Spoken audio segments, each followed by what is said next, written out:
Hello বন্ধুরা, আশা করি সবাই ভালো আছো। তোমরা দেখছো new vision with RM YouTube channel. আজকের টপিকটা একটি ভিন্নধর্মী। আজকের টপিক হলো একটি অদ্ভুত যুদ্ধ সম্পর্কে, যা মানব সভ্যতায় ইতিহাসে ঘটেছে। মানব সভ্যতার সূচনা লগ্ন থেকেই বিভিন্ন কারণে যুদ্ধ হয়ে এসেছে। একবিংশ শতাব্দীর আধুনিক বিজ্ঞানকালেও বিভিন্ন দেশের মধ্যে অথবা দেশের অভ্যন্তরে যুদ্ধ হচ্ছে। তবে এই সব যুদ্ধ সংগঠিত হয়েছে বা হচ্ছে বিভিন্ন দেশ বা জাতি বা অস্ত্রধারী মানুষের মধ্যে। কিন্তু ইতিহাসে এমন একটি যুদ্ধ আছে যেখানে মানুষের প্রতিপক্ষ ছিল পাখি। ঘটনাটি শুনতে অবাক লাগলেও বাস্তবে ঘটেছিল এমনটা। সালটি 1930। সেই সময় ইউরোপের রাজনীতিতে এক ব্যাপক পরিবর্তন ঘটেছিল। ইতালিতে ফ্যাসিবাদের উত্থানও হয়েছিল এই সময়। ঠিক এই সময় আজব এক যুদ্ধ ঘটে যায় অস্ট্রেলিয়ার সৈন্যের সঙ্গে ইমু পাখিদের। ইমু হলো এমন একটি পাখি যা অনেক অস্ট্রেলিয়ায় দেখতে পাওয়া যায় এবং এই পাখিটির ওজন প্রায় 100 পাউন্ডও হয়ে থাকে। ইমু পাখি হলো দ্বিতীয় বৃহত্তম পাখি, যার অবস্থান অস্ট্রিচের পরেই। তবে এই যুদ্ধের কারণটি নেহাতি সামান্য নয়। এর সঙ্গে যুক্ত আছে প্রথম বিশ্বযুদ্ধের হওয়া কিছু কাহিনী।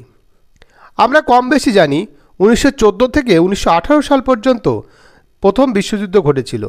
তখন অস্ট্রেলিয়ান সরকার প্রায় 3.3 লক্ষের বেশি সেনা পাঠিয়েছিল প্রথম বিশ্বযুদ্ধে অংশগ্রহণ করার জন্য। কিন্তু এই যুদ্ধ শেষে যখন সেনারা দেশে ফিরে আসে তখন তাদের সাধারণ জীবনযাপন ফেরানোর জন্য বিনামূল্যে জমি প্রদান করে অস্ট্রেলিয়া সরকার। অস্ট্রেলিয়ার পার্থ শহর থেকে বেশ কিছুটা উত্তর পূর্বে 2 লাখ একর জায়গায় তৈরি হয় 48টি কৃষিক্ষেত্র। সেই সব ক্ষেত্রে চাষ করা হয় গম। এই অঞ্চলটি হুইট বেল্ট নামেও পরিচিত ছিল। 1930 সালে তৎকালীন সরকার আর্থিক মন্দা কাটানোর জন্য কৃষকদের বেশি করে গম উৎপাদনের কথা বলেন।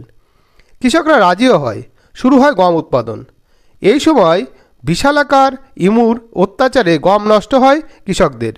কোনোভাবে রোধ করতে না পেরে 1932 সালের 2রা নভেম্বর অস্ট্রেলিয়ার সেনাবাহিনী ইমু পাখি দমনের অভিযান শুরু করে। সেনাবাহিনী ইমু পাখির ঝাঁকের ওপর 2500 রাউন্ড গুলি ছুড়লেও ইমু পাখিদের মধ্যে মাত্র 50টি ইমুকে নিহত করতে সক্ষম হয়, কারণ ইমু পাখিরা যথেষ্ট বুদ্ধিমত্তার পরিচয় দিয়েছিল এবং রণকৌশলের পরিচয় দিয়েছিল। তখন অস্ট্রেলিয়ান সেনাবাহিনীর কাছে এই 50টি ইমু পাখির হত্যা একটা অপমানজনক ঘটনাই ছিল। এমনকি মিডিয়াতেও সেনাবাহিনীদের নিয়ে হাস্যরসিকতা চলতে থাকে। তবে সেনাবাহিনী এই ঘটনার বদলা নেবার জন্য 10ই ডিসেম্বর আবার অভিযানে নামে এবং 985টি ইমু পাখিকে নিহত করে এবং 2500 ইমু পাখিকে আহত করে। এবার গুলির সংখ্যাও যে কম ছিল তা নয়, প্রায় 10,000 রাউন্ড গুলি ছোড়া হয় এই অভিযান চালানোর সময়। এই ঘটনায় নিন্দা ঝড় ফেলে সরকারের। তারপর সরকার এই অভিযান বন্ধ করে দেয়। বর্তমানে ইমু একটি সংরক্ষিত পাখির তালিকাভুক্ত। এখনও অস্ট্রেলিয়াতে অনুমতি ছাড়া যদি ইমু পাখির কারণে কোনো ব্যক্তি সম্পত্তির ক্ষতিগ্রস্ত হয় তাহলে ইমু পাখিকে উপর চড়াও হতে পারে, ইমু পাখি নিহতও করতে পারে সে ব্যক্তি। নমস্কার বন্ধুরা, আজকের ভিডিও এই পর্যন্ত। ভিডিওটি ভালো লাগলে লাইক, কমেন্ট এবং শেয়ার করবেন। আর চ্যানেলে যদি নতুন হন চ্যানেলটি অবশ্যই সাবস্ক্রাইব করে বেল আইকনটি ক্লিক করবেন, যাতে পরবর্তী ভিডিও আপলোডের সঙ্গে সঙ্গে সবার আগে আপনার কাছে পৌঁছায়। এতক্ষণ সঙ্গে থাকার জন্য ধন্যবাদ।